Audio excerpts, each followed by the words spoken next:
आ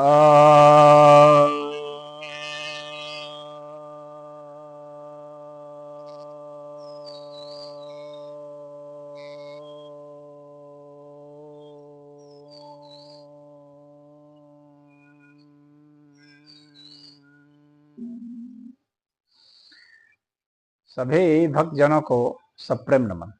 तो आज आपके समक्ष सहस्रार मुद्रा बतलाने जा रहा हूं। यह मुद्रा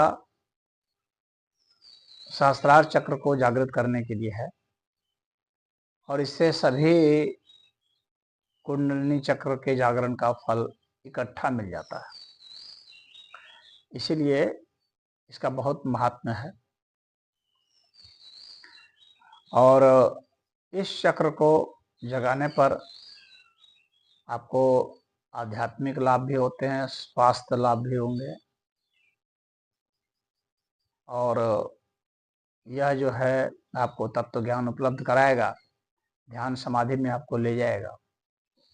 और इस मुद्रा को करने से आपको सांसारिक लाभ से कुछ वंचित तो रहना पड़ेगा, परंतु संसार से मुक्ति तो व्यक्ति का उद्देश्य होता है। तो जन्म मरण से मुक्ति का उद्देश्य इसमें सफल होता है और तमाम तरह की सिद्धियां इसमें उपलब्ध होती हैं।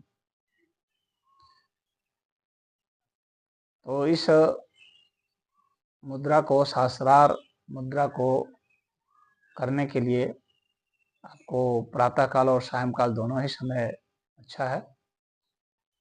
नहा धो करके आप इसे करेंगे, शौच क्रिया से निवृत्त होकर के करेंगे और अच्छी नींद आई भी होनी चाहिए, यह ध्यान रखने की बात है। किसी भी खुले स्थान पर आप कर सकते हैं, पहाड़ में कर सकते हैं, जंगल में कर सकते हैं, नदी के किनारे कर सकते हैं, तालाब के किनारे कर सकते हैं, मंदिर पर कर सकते हैं, मैदान में कर सकते हैं, खुले स्थान पर, और अपने घर में भी कर सकते हैं। लेकिन ऑक्सीजन की सप्लाई वहाँ अच्छी होनी चाहिए, ध्यान रखने की बात है। खुले स्थान पर जहाँ भीड़ भाड़ नहीं हो, हल्ला गुल्ला नहीं हो, इस बात का भी ध्यान रखना है आपको। और इसको करने के लिए आप क्या कीजिए, कंबल दरी बिछा लीजिए, चटाई भी बिछा सकते हैं, योगा मैट आता है उससे भी बिछा सकते हैं आप, या कोई अन्य आसन भी आप ले सकते हैं। कुछ लोग लकड़ी का भी आसन लेते हैं, कुछ लोग ऊन का भी आसन लेते हैं, तो वैसे भी आसन आप ले सकते हैं। अब इसमें किसी एक ध्यान आसन को, जिसको आप सिद्ध किए हुए हैं, उसको आपको करना है। यानी पद्मासन, सिद्धासन, सुखासन, वज्रासन, स्वस्तिकासन, भद्रासन, इसमें से किसी एक आसन को आप चुन लीजिए जिसको कि आप सिद्ध किए हुए हैं, अर्थात जिसमें आप 3 घंटे, 4 घंटे, 5 घंटे तक बैठ सकते हैं स्थिर होकर के, बिना किसी दिक्कत परेशानी के। तो उस आसन में से किसी एक को आसन को चुन लीजिए। अगर आप नहीं जानते हैं तो प्लेलिस्ट में चले जाइए, हमारे प्लेलिस्ट में, उसमें आसन वाले कॉलम में जाइए और वहाँ आप इसको खोज लीजिए, किसी भी ध्यान आसन को, और वहाँ से आप इसको सिद्ध कीजिए। धीरे धीरे सिद्ध हो जाएगा। बैठते बैठते शुरुआत में परेशानी होती है, बाद में धीरे धीरे आप आधा घंटा बैठने लग जाएंगे, 1 घंटा, 1.5 घंटा, 2 घंटा, 3 घंटा, 4 घंटा, 5 घंटा बैठ जाएंगे। अब इसमें करना क्या है कि जो हमारे दोनों हाथ हैं, इसको सिर पर रखना है। सिंपल है।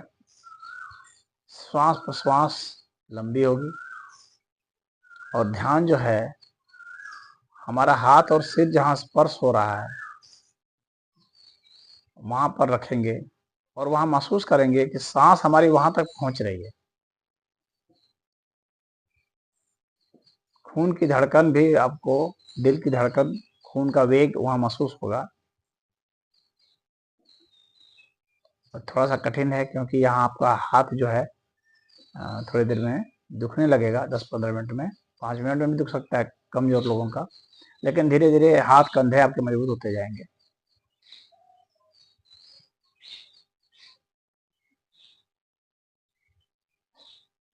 आपको अपने हाथ में शक्ति महसूस होगी, और ये शक्ति इतनी महसूस हो जाएगी, इससे आज जिसका भी आप रेकी कर देंगे ना, उसका जो भी रोग होगा वो ठीक हो जाएगा। जब आप सिद्ध हो जाएंगे तो जिसको भी आप रेकी करेंगे, अपने हाथों से छुएंगे, वो सिद्ध हो जाएगा, वो सही हो जाएगा, स्वस्थ हो जाएगा, आरोग्य प्रदान करने की शक्ति आ जाएगी। जिसको आशीर्वाद देंगे उसको आशीर्वाद फलीभूत होगा। तो यहाँ पर रख करके आपको करना है, और जो है श्वास प्रश्वास पर ध्यान देना है। ओम का जाप करना है। ओम का जाप जो है, जितनी लंबी आपकी सांस होगी उतना ही जो है आपकी सिद्धि अच्छी होगी। 16 सेकंड से कम नहीं होनी चाहिए, ये ध्यान रखने की बात है। यानी श्वास भरेंगे तो 16 सेकंड, रोकेंगे 64 सेकंड, छोड़ेंगे 32 सेकंड। यानी श्वास भरना पूरक 16 सेकंड, सांस छोड़ना 32 सेकंड, सांस रोकना कुंभक 64 सेकंड, ये होना चाहिए। और ये कम से कम आप 11 बार करेंगे शुरुआत, फिर धीरे धीरे इसको बढ़ाते जाएंगे। जैसे जैसे आपके हाथों की शक्ति बढ़ेगी, जैसे जैसे आपका ध्यान बढ़ेगा, वैसे वैसे आप देखेंगे कि आपकी शक्ति कितनी बढ़ती जा रही है, और आप में ध्यान और समाधि होता जाएगा। एक बात और ध्यान देना है तो कहना चाहता हूँ, आप हाथ को यहाँ पर रखेंगे, सिर को दबाएंगे नहीं, ये इस बात का ध्यान रखिए। कुछ लोग सिर को दबाने लगते हैं जोर से, आप सिर को दबाएंगे नहीं, बस सिर के ऊपर थोड़े सिर स्पर्श करते रहेंगे, बस इतना ही है। सिर को प्रेशर करके नीचे दबाने की कोशिश नहीं करनी है। यानी सिर, आपका कंधा चूंकि दुख रहा है इसलिए आपने सिर के ऊपर बल लगा दिया हाथ से, ऐसा नहीं करना। शुरुआत में तो कुछ लोग कर लेते हैं थोड़ी देर, उसके बाद जब हाथ कंधे थकने लगते हैं तो सिर के ऊपर हाथ दबा देने लगते हैं, ऐसा नहीं करना। आपके कंधे में जितनी ताकत है उतनी ताकत से इसको होल्ड किए रहिए, स्पर्श किए रहिए, बस उतना ही काफी है। और ओम का उच्चारण करना है। कुछ लोग राम का भी उच्चारण करते हैं, राम राम, वो भी कर सकते हैं। कुछ लोग ओम नमः शिवाय करते हैं, वह भी आप कर सकते हैं। लेकिन बीज मंत्र ओम है, वह कीजिए। या फिर सिर्फ अ भी बोल सकते हैं, अ का उच्चारण कर सकते हैं। या आप एकदम चुप हो जाएं, कोई विचार नहीं आए, कोई शब्द नहीं आए, वो और अच्छी बात है। सिर्फ श्वास प्रश्वास और भीतर स्वतः ही जो ध्वनि है उसको आप महसूस कीजिए। तो इस सहस्रार मुद्रा को आप करें, इसका लाभ उठाएं। जब आपको यथोचित लाभ मिल जाए तो फिर अन्य को आप बताएं। सिर संबंधित कोई भी रोग है ना, ये तो एकदम छूमंतर हो जाता है। मस्तिष्क संबंधित कोई भी रोग है, ब्रेन ट्यूमर ही क्यों ना हो, अनिद्रा है, दुस्वप्न आते रहते हैं, या नींद नहीं आती है जिनको, और करवट फिर बदलते रहते हैं, और तनाव में रहते हैं, अवसादग्रस्त हैं, स्मरण शक्ति कमजोर हो रही है, उन सब के लिए, मस्तिष्क संबंधित जितने भी रोग हैं उन सब के लिए तो खैर बहुत ही अच्छा है।